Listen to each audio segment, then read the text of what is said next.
Il n'y avait pas eu de telle mobilisation depuis février. Ce lundi 18 novembre, les agriculteurs sont de retour sur les routes et les ronds-points pour contester notamment la signature d'un accord entre l'UE et des pays d'Amérique du Sud. Plus de 80 actions sont prévues jusqu'à ce mardi, au moment justement où les membres du G20 se réunissent au Brésil pour discuter de cet accord. Alors que réclament les agriculteurs et cette mobilisation pourrait-elle durer ? Salut, c'est Blanche, j'espère que vous allez bien. Hugo est absent aujourd'hui, donc c'est moi qui me charge de ces actus du jour. On est parti pour un nouveau résumé de l'actualité en une dizaine de minutes. Ça fait donc plusieurs semaines qu'on en entend parler et c'est désormais officiel, les agriculteurs sont de retour sur les routes avec leurs tracteurs pour exprimer leur mécontentement. La crispation de cette colère, c'est un projet de traité de libre-échange entre l'Union européenne et le Mercosur, donc de partenariat commercial, qui doit être discuté cette semaine au Brésil. Alors avant de rentrer dans les détails de cet accord, qu'est-ce qui est prévu concrètement au niveau de la mobilisation ? Bon, déjà les manifestations ont commencé ce dimanche à l'appel de la FNSEA,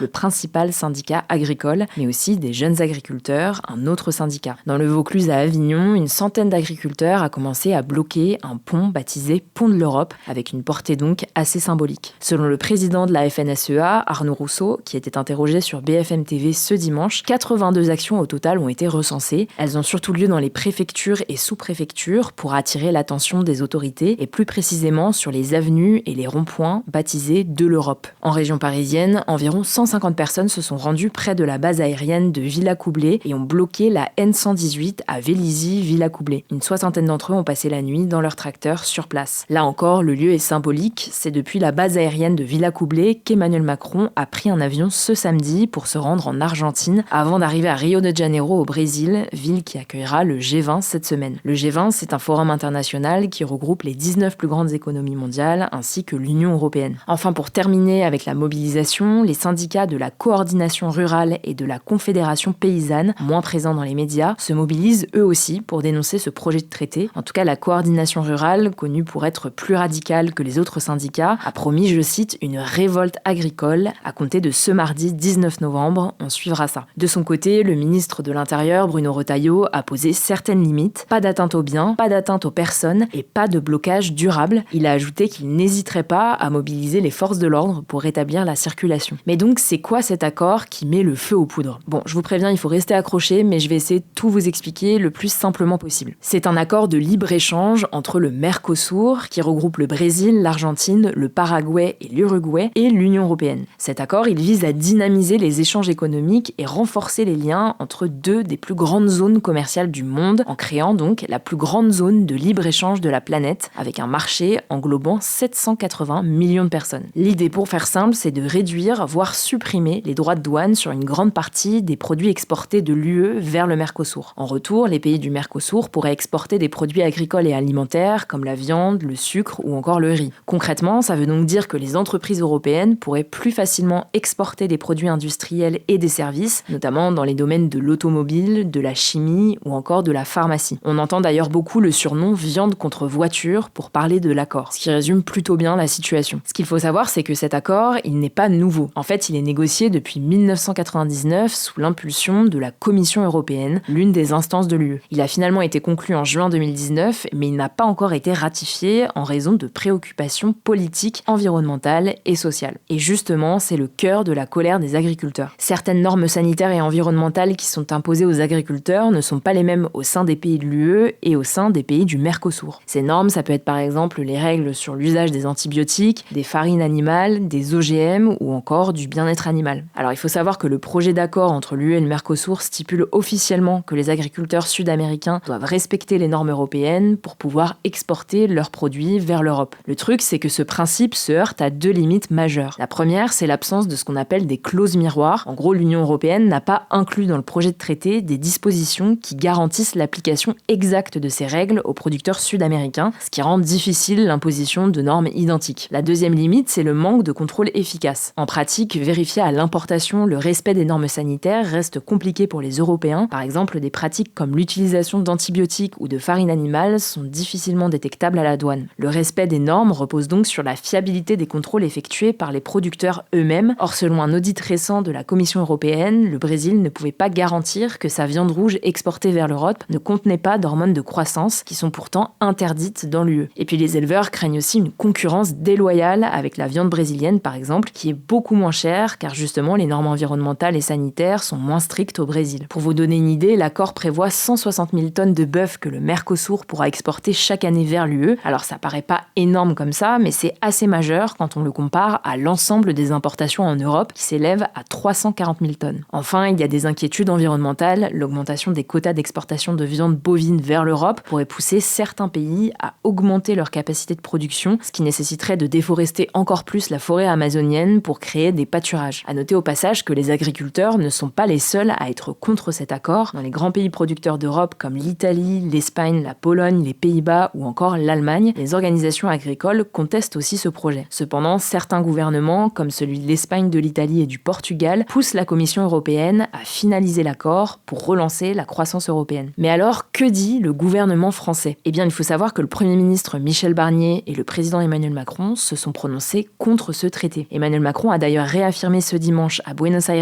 la capitale de l'Argentine, que la France ne signerait pas en l'état l'accord. Le truc, c'est que la France ne fait pour l'instant pas le poids. Je vous passe les détails, mais en gros, Emmanuel Macron va devoir convaincre d'autres pays s'il veut réunir une minorité de blocage. Je vous mets des liens en description si vous voulez en savoir plus. En tout cas, pour en revenir à la contestation en France, il n'y a pas que cet accord qui inquiète les agriculteurs. La raison de cette nouvelle contestation, c'est aussi le retard dans la mise en œuvre de certains des 70 engagements pris cet hiver par le gouvernement après la mobilisation du début de l'année. Selon la FNSEA, 2/3 des engagements pris par le gouvernement au printemps n'ont toujours pas été mis en œuvre. Les agriculteurs n'ont toujours pas eu notamment les avances de trésorerie qui devaient soulager les exploitations agricoles. Puisqu'il y a aussi évidemment la question de la hausse des coûts. Avec l'inflation, les prix de l'énergie, des engrais et des aliments pour bétail augmentent, ce qui impacte directement la rentabilité des exploitations agricoles. Les agriculteurs dénoncent donc le manque de soutien financier et d'aide adaptée pour compenser ces coûts. Bref, voilà pour ce vaste sujet. J'espère que je vous ai aidé à y voir plus clair. On va suivre la mobilisation dans les prochains jours, notamment sur TikTok et Instagram. Je vous laisse avec Lisa pour les actualités en bref. Merci Blanche et bonjour à tous. On commence avec cette info. La neige va faire son retour en France cette semaine. C'est ce que rapporte Météo France dans ses prévisions. Concrètement, l'ensemble du territoire va connaître un coup de froid qui pourrait amener de la neige dans certaines régions. Ce sera le cas sur les Alpes dans la nuit de mardi à mercredi. En milieu de semaine, la neige pourrait tomber entre la Bretagne, les Pays de la Loire, le centre et les régions de l'Est dans la journée de jeudi selon Météoville. Pour autant, les flocons de neige ne tiendront pas forcément au sol dans ces régions. Les cartes présentées montrent que la quantité de neige ainsi que sa localisation reste encore assez incertaine. En tout cas, Météo France prévoit au moins de la pluie, notamment dans le nord-ouest de la France, dans les Hauts-de-France et en Normandie. Deuxième actu, un nouveau chef du Hezbollah a été tué dans un bombardement israélien qui a visé Beyrouth, la capitale du Liban, ce dimanche après-midi. C'est ce qu'a annoncé le mouvement islamiste libanais dans un communiqué. Il s'agit de Mohamed Afif, le responsable média du Hezbollah. Selon le ministère de la Santé libanais, cette frappe a aussi tué 4 personnes, dont une femme, et fait 14 blessés, dont 2 enfants. A noter qu'un autre bombardement israélien a eu lieu dimanche soir, quelques heures après le premier, dans un quartier commerçant de la ville, tuant 2 personnes et faisant 13 blessés, selon le ministère de la Santé libanais. À la suite de ces 2 bombardements rapprochés, le ministère libanais de l'Éducation a annoncé dimanche soir que les écoles à Beyrouth seront fermées ce lundi et ce mardi.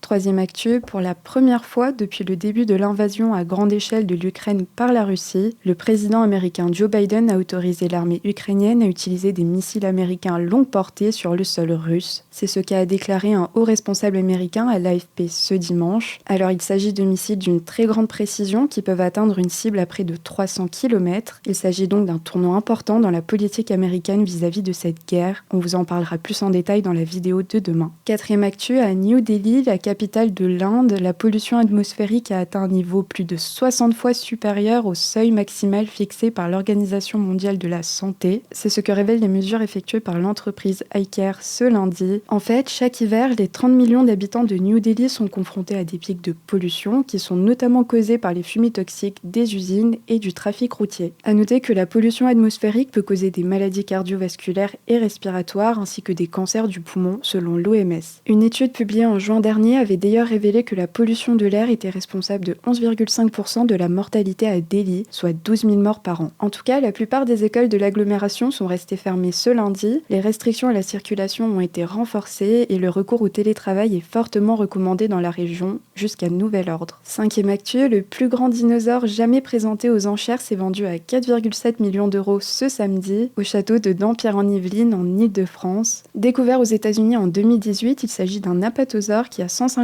millions d'années et qui mesure 20,5 mètres de long pour 5 mètres de haut. Il est donc dorénavant le plus grand dinosaure jamais vendu au monde. L'acquéreur serait, je cite, un Français âgé d'une quarantaine d'années, selon le média Actu78, qui affirme qu'il aurait l'intention d'en faire don. Les établissements européens intéressés seraient le Paléospace de Villiers-sur-Mer en Normandie et l'Institut royal des sciences naturelles de Bruxelles en Belgique. Et enfin, dernière actu, un créateur de contenu a mis au défi les Français de réaliser la plus grande collecte de sang d'Europe ce samedi. Il s'agit de l'influenceur Arcunir, suivi par plus d'1 million de personnes sur X. Concrètement, il a appelé les membres de sa communauté à donner leur sang entre le 28 novembre et le 1er décembre prochain à l'Hôtel de Ville de Paris. Son objectif est de réunir 4000 donneurs en 4 jours, ce qui permettrait de battre le précédent record. Si vous voulez y participer, il suffit de s'inscrire sur le site de l'Établissement français du sang qui permet de vérifier si l'on est éligible ou non au don du sang. On vous met le lien en description. Merci Lisa. Aujourd'hui, on termine avec le flashback du jour. Il y a 9 ans, le 18 novembre 2015, une opération antiterroriste du RAID avait lieu à Saint-Denis, en région parisienne. Lors de cette opération, 3 terroristes du 13 novembre ainsi que leurs complices ont été tués, donc 5 jours plus tard. Ils étaient retranchés dans un appartement. L'assaut a été très long et plus compliqué que prévu. Il a duré plus de 7 heures dans la nuit. C'est tout pour aujourd'hui. Merci beaucoup d'avoir suivi ces actualités. Prenez soin de vous, prenez soin de vos proches et je vous dis à plus tard.